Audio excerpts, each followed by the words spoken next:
हाओ और miss song ने मिलकर एक बंदे को पकड़ लिया था, जहाँ पर ये लोग होली स्पिरिट कल्ट के बारे में इनसे पूछताछ करने लगते हैं और इन्हें होली स्पिरिट कल्ट की जो पावर फोर्स है और इनका जो ऑर्गेनाइजेशन है इसके बारे में काफी सारी जानकारी मिलती है, जिसके चलते यूहाओ थोड़ा परेशान हो जाता है। लेकिन फिर जो मिस होम होती है वो बताने लगती है कि अब मुझे ये बताओ कि आखिर वो 8 एल्डर्स कौन है, जिस पर ये बंदा मुंह खोलता है और कहने लगता है कि पर माफ करना, मैं उन 8 एल्डर्स में से जो फर्स्ट एल्डर है उनके बारे में कुछ भी नहीं बता सकता, क्योंकि वो तो खुद ही अपने आप में एक मिस्ट्री है जिसके बारे में मुझे भी आइडिया नहीं। मेरा रैंक सेकंड है और जो मास्क मैन है उसका रैंक था 7 और जो नीदर थंडर डाब्लू है उनका रैंक आता है थर्ड पे, और जो कि डाब्लू रैंक 92 की पावर को प्रोसेस करते हैं। वो एक माहिर क्लास 9 के सोल इंजीनियर भी है। अब जैसे यूहाओ ये सुनता है तो उसे उसी बंदे का चेहरा याद आता है, जिसके चलते उसे काफी ज्यादा गुस्सा आता है। इसी के साथ वो बताने लगता है कि फोर्थ रैंक पे जो एल्डर आते हैं वो एक नीदर डाब्लू है और इनका मार्शियल सोल है नीदर स्वॉर्ड, और ये डाब्लू रैंक 93 के पावर को पोसेस करते हैं। अब इस नीदर थंडर को सुनते साथ ही जो यूहाओ है इसका तो खून खोल जाता है। वो कहने लगता है कि इससे इससे आज मैं अपने सारा हिसाब किताब बराबर करके रहूंगा,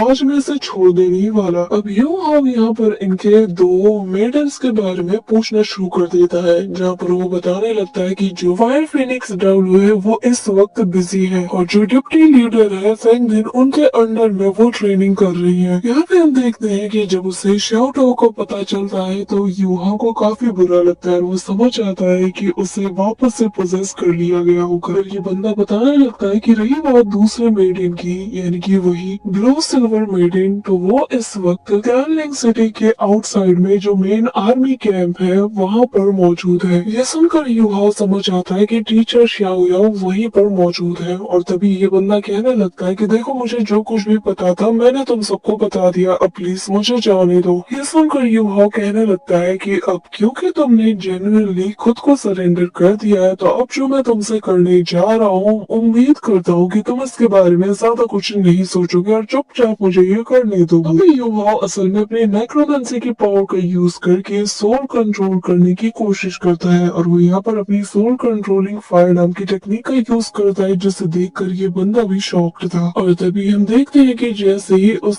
फायर वॉल को वो उसकी तरफ थ्रो करता है, यहाँ पे हम देखते हैं कि इस बंदे के सिर में काफी ज्यादा पेन होने लगता है, और अगले ही पल यहाँ पर इस बंदे के अंदर सारी रेजिस्टेंट गायब हो जाती है और अभी यूहाओ से बताने लगता है कि हाँ तुम सही समझे। कि तभी वो बंदा छटपटाते हुए कहता है कि आखिर मेरे साथ ये क्या हो रहा है, मैं इसके खिलाफ क्यों नहीं जा पा रहा। कि तभी यूहाओ बताने लगता है कि अब तुम एक तिनके के समान भी रेजिस्टेंट नहीं कर सकते। अब यहाँ पे यूहाओ मन में कहने लगता है कि अगर एल्डर सॉन्ग मेरी मदद नहीं करती और इसे हैवीली इंजर्ड नहीं करती तो मैं कभी भी एक टाइटन टाउन को इससे कंट्रोल नहीं कर पाता। कि तभी यहाँ पर यूहाओ उससे कहने लगता है कि अब हमारा वक्त आ चुका है, हमें यहाँ से कैंप की तरफ चलना चाहिए। और तभी यूहाओ अपना गेटअप चेंज कर लेता है और कहने लगता है कि है ना सेकंड ब्रदर। दूसरी तरफ हम कैंप के अंदर उसी मार्शल एल्डर को देखते हैं, जो कि यहाँ पर गार्ड से पूछता है कि बताओ आखिर वो दोनों एल्डर अब तक वापस क्यों नहीं आए। जिस पर वो बताने लगता है कि हमने सोल डिस्ट्रक्शन टूल को पूरी तरीके से गार्ड पे लगा दिया है, लेकिन अभी तक कुछ भी पता नहीं चला। यहाँ तक कि हमने सोल इंजीनियरिंग स्क्वाड को भी उनको सर्च करने के लिए भेज दिया है, लेकिन फिर भी उनके बारे में हमें कुछ भी पता नहीं चल पाया। यहाँ पे हम देखते हैं कि इनका जो इंपीरियल एल्डर होता है, जो कि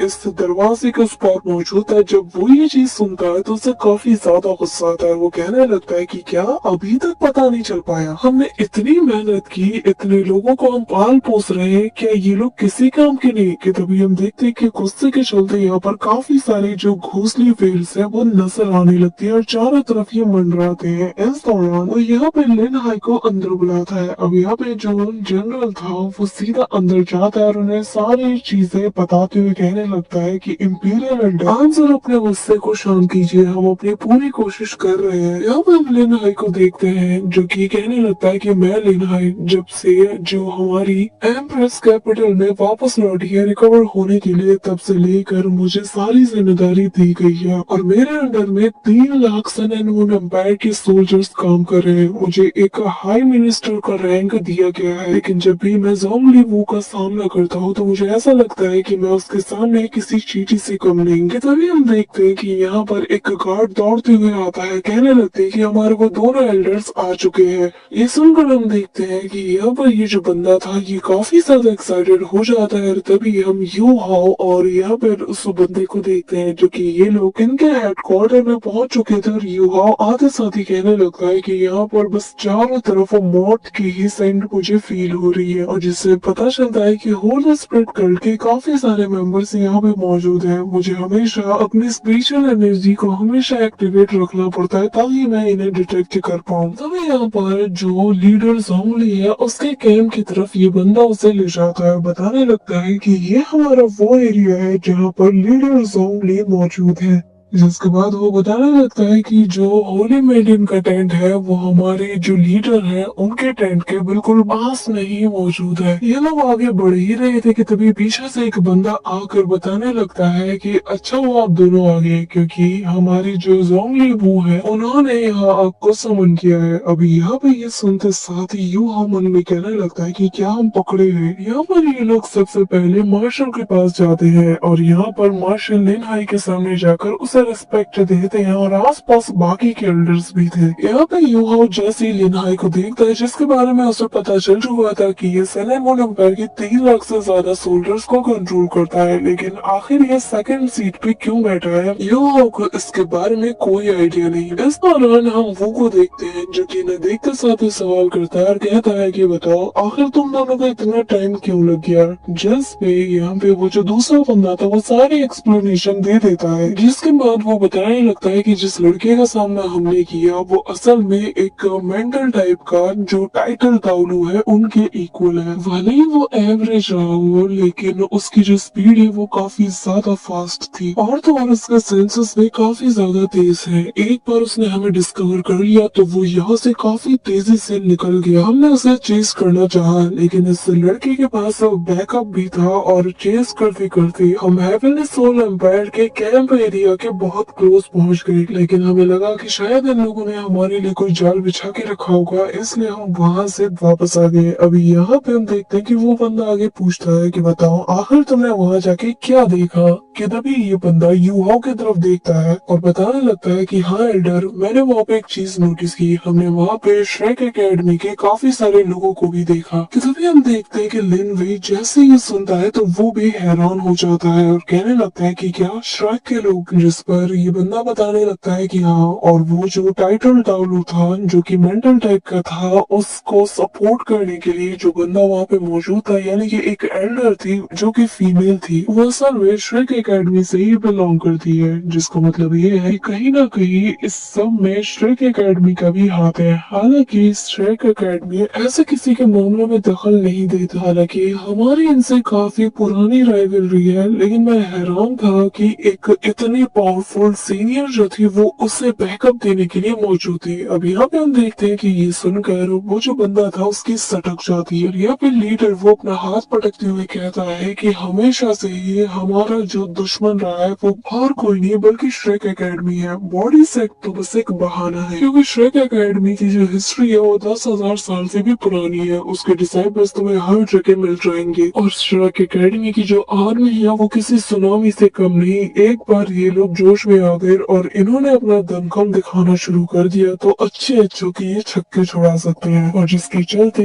एक बार तो सन एंड मून एम्पायर भी 4,000 साल पहले इनके आगे हार मान चुकी थी। और इस ग्रेट वॉर को बीते और इस वॉर को शुरू हुए काफी अरसा हो चुका है, लेकिन कभी भी श्रेक एकेडमी ने खुल के दोबारा से इसमें अपना हिस्सा नहीं लिया। लेकिन श्रेक एकेडमी सीक्रेटली हमेशा से ही ये जो वॉर चल रही है इसका हिस्सा रहा है। मैं अच्छे से जानता हूँ कि ये कहीं ना कहीं हर एक एम्पायर को बैकअप भी देता हुआ आया है। उनकी परछाई पहले हमें मिंगदू माउंटेन में दिखी थी, और अब तो ये लोग तियानजिंग सिटी के फ्रंट लाइन के कितने करीब आ चुके हैं। और मुझे ऐसा लगता है कि ये जो सब कुछ हो रहा है इन सब के पीछे जो मास्टरमाइंड है वो और कोई नहीं बल्कि श्रेक एकेडमी से ही कोई होगा, या फिर पूरी की पूरी श्रेक एकेडमी यहाँ पे आ चुकी है। हमें थोड़ा सतर्क रहना होगा। अब यहाँ पे हम देखते हैं कि सभी लोग थोड़े पैनिक कर जाते हैं कि तभी यहाँ पे जो लीडर वो है वो बताने लगता है कि जरा बताओ आखिर तुमने तब क्या देखा, क्या तुमने एग्जैक्टली देखा कि आखिर वो लोग कितने टाइप के और कितने मार्शल सोर्स का यूज कर रहे हैं। यहाँ पे जैसे ये सवाल इससे पूछा जाता है तो हम देखते हैं कि ये बंदा थोड़ा कतराता है, लेकिन फिर बताने लगता है कि मैंने क्लियरली तो नहीं देखा, लेकिन मैंने बस एक सोल को तो देखा था और ये जो सोल था ये असल में सुपर डाउली से बिलोंग करता है। इसकी जो मार्शल सोल थी वो किसी गोल्डन फिनिक्स जैसा था और सच में वो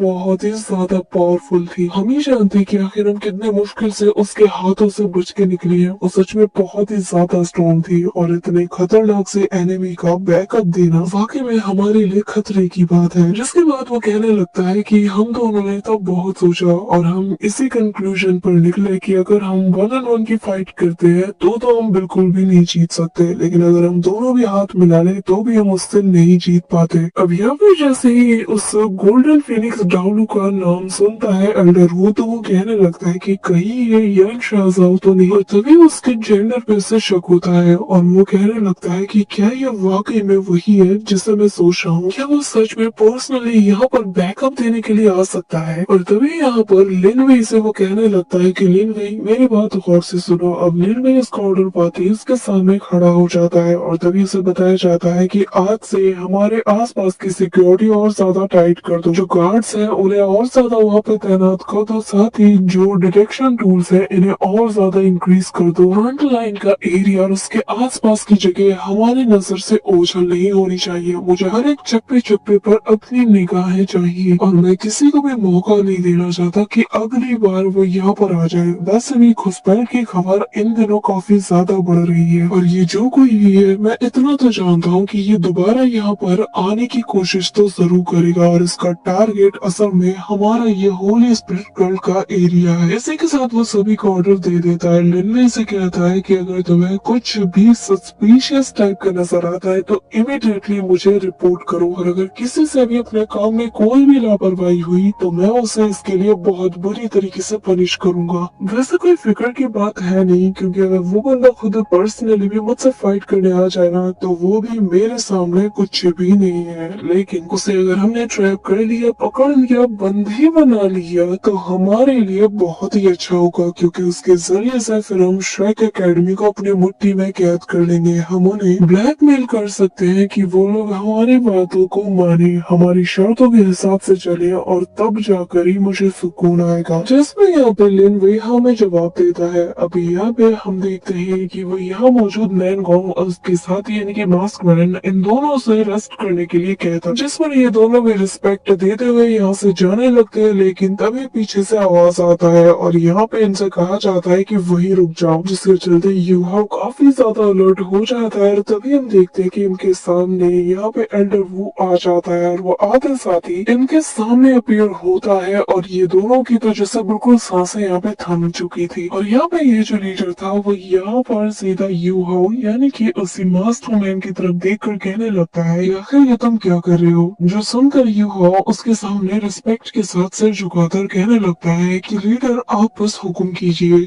जिस पे वो कहने लगता है कि तुमने बहुत लंबे अरसे से कोई भी प्रोग्रेस नहीं किया है, तुम जहाँ के वहीं पे हो, तुम्हें यहाँ पर हमने काम पे रखा है, तुम्हें ये नहीं भूलना चाहिए कि तुम्हारी ड्यूटीज क्या है। सिर्फ मजे करने से तुम स्ट्रॉन्ग नहीं बनोगे और ये मत सोचना कि मेरी नजर तुम पर नहीं है, तुम्हें और ज्यादा मेहनत करनी होगी, क्योंकि तुम्हारी जो मार्शल सोल है ये काफी ज्यादा यूनिक है। इसके पास कंट्रोल भी है, ऊपर से मेंटल एट्रीब्यूट भी है, जिसका मतलब अगर तुम मेहनत करते हो और फ्यूचर में तुम एक हाइपर डाउनलोड बनते हो तो हमारे इस कल्ट के लिए ये एक बहुत बड़ा ग्रेट बेनिफिट होगा। यहाँ पे यूहा भी बहुत ही अच्छी एक्टिंग करता है, कहने लगता है कि लीडर आपको पता है ना कि मेरी जो डिमोनिक मैकॉर्ड है इसे कल्टीवेट करना कितना ज्यादा डिफिकल्ट है। मैं काफी अरसे से कोशिश कर रहा हूँ, लेकिन जब तक मैं स्ट्रॉन्ग सोल्स को डिवोर ना करूँ मैं कभी भी इसके आगे नहीं बढ़ सकता। पर लीडर अगर आप चाहते हैं कि मैं जल्द से जल्द एक हाइपर डाउनलोड बनूं तो मुझे खुशी होगी कि अगर आप मुझे कुछ और रिसोर्सेस दे सकें ताकि मैं जल्द से जल्द ब्रेक थ्रू करके आगे बढ़ पाऊँ। अब यहाँ पे ये सुनकर लीडर वो कहने लगता है कि मुझे मत सिखाओ कि मुझे क्या करना चाहिए क्या नहीं। अगर तुम रैंक 94 तक अपने दम पर अपने स्ट्रेंथ स्ट्रेंथ के दम पर ब्रेक थ्रू कर लेते हो तो मैं नेचुरली तुम्हें कुछ रिसोर्सेस देने वाला हूँ, लेकिन तुम्हें यहाँ तक खुद अपने दम पे पहुँचना होगा, जो कि तुम्हें एक हाइपर डायनो बनने में काफी ज्यादा मदद करेगा। लेकिन तुम इस वक्त रैंक 91 पे हो, जिसका मतलब ये है कि रैंक 94 तक पहुंचना तुम्हारे लिए बहुत ज्यादा जरूरी है। जिससे हम देखते हैं कि यहाँ पर वो दोनों हमें जवाब देते हैं और अब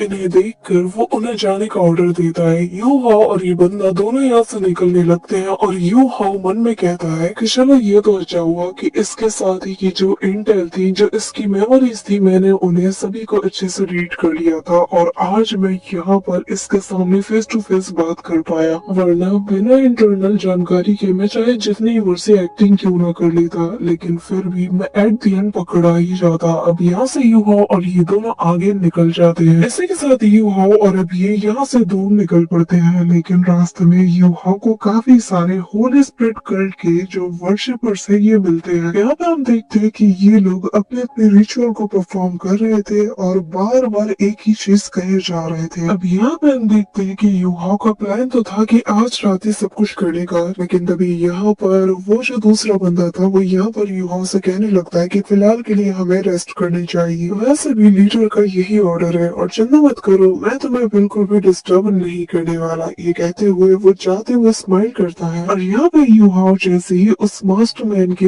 इस खेमे के अंदर आता है तो भाई साहब यहाँ का नजारा देखकर वो दंग रह जाता है। वो देखता है कि उसके बेड के ऊपर दो लेडीज मौजूद थी जो कि यहाँ पर उसे अपने पास बुला रही थी और बार बार उसे मास्टर कहते हुए कहने लगती है कि फाइनली आप आ ही गए। अब यहाँ पे हम देखते हैं कि यू हाओ की सटक जाती है। वो यहाँ पर इतना पावरफुल अटैक इन पे करता है कि इन्हें डरा के वो भगा देता है और कहने लगता है कि तुम दोनों अगर दोबारा मुझे यहाँ डिस्टर्ब करते हुए दिख गई तो मैं तुम्हें छोड़ूंगा नहीं। मुझे फोकस करना है, कल्टीवेट करके ब्रेक थ्रू करना है। अब हम देखते हैं कि वो दोनों लड़कियां डर के मारे यहाँ से चली जाती हैं और फिर यू हाओ उसके रूम को बहुत ही अच्छे से स्कैन करता है और हर एक चीज को बहुत क्लोजली वो ऑब्जर्व करता है। इसी के साथ यू हाओ जब यहाँ पे देख लेता है कि कोई खतरे वाली बात नहीं है और यहाँ पर कोई भी ऐसा स्पिरिचुअल डिटेक्शन टूल भी नहीं, तो यू हाओ अपनी नेक्रोमेंसी की पावर का यूज करते हुए अपने बाकी सारे दोस्तों के पास चला जाता है, जहाँ पे हम देखते हैं कि वो जो सुपर डाउनू थे वो भी यहाँ पर यू हाओ का ही बेसब्री से इंतजार कर रहे थे कि तभी यहाँ पर यू हाओ जैसे ही आता है सभी लोग उसे देख कर राहत की सांस लेते हैं और यहाँ पर ये लोग कहते हैं कि यार तुम्हारी ये पावर कमाल की है, ये जगह सच में बहुत ही ज्यादा अमेजिंग है। लेकिन कुछ भी कहो, यहाँ की जो डेथ ऑरा है ना, ये बार बार मेरी गोल्डन फीनिक्स मार्शल सोल से क्लैश कर रहा है, जिसके चलते एक एक सेकंड मेरे लिए यहाँ पर किसी टॉर्चर जैसा है। यहाँ पे तभी एल्डर सम उसके करीब आती है और कहने लगती है कि वो सब तो ठीक है, लेकिन ये जो वहाँ पे जो आइस स्पीयर किंग मौजूद है जिसकी जो कल्टीवेशन लेवल है वो 2 लाख साल पुरानी है, ये भला तुम्हारी बात क्यों सुन रहा है? मुझे ये बात समझ नहीं आ रही और मैं देख रही हूँ जब से हम यहाँ पे आए हैं ये बस खाए जा रहा है और हमें कुछ भी नहीं कर रहा है। जिस पे यू हाओ हंसता और कहने लगता है कि असल में शाओगी मेरे एक पुराने दोस्त का बहुत ही अच्छा दोस्त है, इसी वजह से वो मेरी बात मानता है और चिंता मत कीजिए, ये आप में से किसी को भी परेशान नहीं करेगा। लेकिन अगर मैं हमारे मैप की बात करूँ तो मैंने वहाँ के हर एक चप्पे चप्पे को स्कैन कर लिया है, जिसका मतलब ये है कि हम अपने प्लान की शुरुआत कल कर सकते हैं। इसी के साथ हमें नेक्स्ट मॉर्निंग का सीन दिखाया जाता है जहाँ पर यू हाओ उसी मास्टरमैन के रूप में बाहर आता है, जहाँ पर इसे वही ओल्ड मैन बैंग मिलता है जो कि ऑलरेडी उसका इंतजार कर रहा है और फिर मुझसे कहने लगता है कि क्या बात है, लगता है कि आज तुम कुछ ज्यादा ही जल्दी उठ गए हो। यहाँ पे हम देखते हैं कि जैसे यू हाओ इसे देखता है तो कहने लगता है कि मैंग आखिर तुम यहाँ पर क्या कर रहे हो, वो भी इतनी सुबह सुबह। अब यहाँ पे हम देखते हैं कि मैंग यू हाओ के वफादार की तरह एक्टिंग करते हुए कहता है कि तुम्हें ने तो कहा था कि तुम्हें सेंट्रन से मिलना है, तो मैं बस तुम्हारे लिए एक बढ़िया सी अपॉर्चुनिटी को लाया हूँ और तुम ऐसे रिएक्ट कर रहे हो। हाँ, इस वक्त सेंट्रेस जो है वो खाना खाने में बिजी है और अगर तुम चाहो तो तुम इस वक्त चाह कर उनसे मिल सकते हो, जिसके बाद वो वापस से अपने नॉर्मल फॉर्म में आ जाता है। यहाँ पर एक्टिंग करके सभी को यही बताता है कि यू हाओ यानी कि ये जो मास्टरमैन है ये इसका बहुत ही अच्छा दोस्त है और अब ये लोग साथ में मील खाने जा रहे हैं। इसी के साथ वो यहाँ पर यू हाओ को सारी बातें बताते हुए उसे वहीं पे ले जाता है जहाँ पर सभी लोग बैठकर मिलजुल के खाना खा रहे थे और जैसे ही यहाँ पर ये दोनों अपीयर होते हैं तो सभी की निगाहें इन पे जाती हैं। कुछ लोग तो इन्हें देख के खुश थे, लेकिन कुछ लोग ये न देखते साथ ही अपना माथा सिकुड़ लेते हैं, जिसका मतलब कि ये लोग इन लोगों को फ्यूचर में नुकसान पहुंचा सकते हैं। अब यहाँ पे ये दोनों बिना किसी बात की परवाह किए आगे की तरफ बढ़ने लगते हैं, लेकिन सभी लोग अपना खाना छोड़कर बस इन्हें ही देखे जा रहे थे, जिसके चलते युहाओ को थोड़ा अनकंफर्टेबल लगता है और वो यहाँ पर थोड़ा झिझकता है। पर तभी यहाँ पर उसे सामने वाली टेबल पे टीचर श्याओ यान नजर आते हैं। अब ये लोग सामने जाकर उन्हें ग्रीट करने लगती है कि तभी यहाँ पर युहाओ ने देखकर ये समझ आता है कि इनकी लाइफ ऑरा काफी ज्यादा कमजोर है, लेकिन ये जो इनके पावर की ऑरा है ये इतनी ज्यादा स्ट्रॉन्ग है कि कोई भी अगर इनके आसपास से भटके तो वो समझ जाए कि ये कितनी ज्यादा स्ट्रॉन्ग है। इस दौरान यहाँ पे हम देखते हैं कि युहाओ की नजर सामने वाले बंदे पे जाती है कि तभी यहाँ पर इनका एक पुराना दोस्त इन्हें ओल्ड 7 और सेकंड ब्रदर कह के बुलाता है और इन्हें अपने पास बुलाने लगता है, क्योंकि असल में इस कल्ट का थर्ड एल्डर है। और यहाँ पर युवाओं को इसे देख के साथ ही गुस्सा आता है, लेकिन वो इन दोनों को देखकर कहता है कि तुम लोग आज यहाँ पर काफी जल्दी आ गए खाने के लिए। वो यहाँ इन दोनों को बुलाकर इन्हें बैठने की जगह भी देता है। ऐसा लग रहा है कि इन तीनों के बीच काफी अच्छा रिलेशन है और ये लोग एक साथ बैठ के खाना खाना शुरू करते हैं कि तभी थर्ड एल्डर यहाँ पर पूछने लगता है कि बताओ आखिर तुम्हारे लास्ट मिशन में ऐसा क्या हुआ, जिस पर ये बताने लगते हैं कि हम एक बंदे का पीछा कर रहे थे, लेकिन हमें पता चला कि उसे एक श्रेक एकेडमी का जो सुपर डाउलो में से एक है वो यहाँ पर उन्हें बैकअप दे रहा है, जिसके चलते हमें वापस आना पड़ा। लेकिन इस बात से हम ये समझ गए कि श्रेक एकेडमी भी कहीं ना कहीं इन सब में इन्वॉल्व है। लीडर को हम इस बारे में आगाह कर चुके हैं और अब वो क्या फैसला लेते हैं सब कुछ इस पे डिपेंड करता है। यहाँ पे हम देखते हैं कि थर्ड एल्डर बात करते हुए अपने पैरों को टेबल के ऊपर रख लेता है कि आखिर उनका अपीयरेंस कैसा था। वही जो सुपर डाउलो जिसकी बात तुम कर रहे हो वो कौन था, जिसमें वो बताने लगता है कि मैंने ठीक से तो उसका नहीं देखा और ना ही मेरा कभी किसी ऐसे सुपर डाउलो से पाला पड़ा है, लेकिन जहाँ तक उसका अपीयरेंस मैंने लीडर को बताया तो उनके अकॉर्डिंग ये कोई ऐसा सुपर डाउलो है जिसकी जो मार्शल सोल है वो असल में एक गोल्डन फिनिक्स बर्ड है। अभी ये लोग समझ आते हैं कि ऐसा सिर्फ यान शाओसी के पास है और वो कहने लगता है कि क्या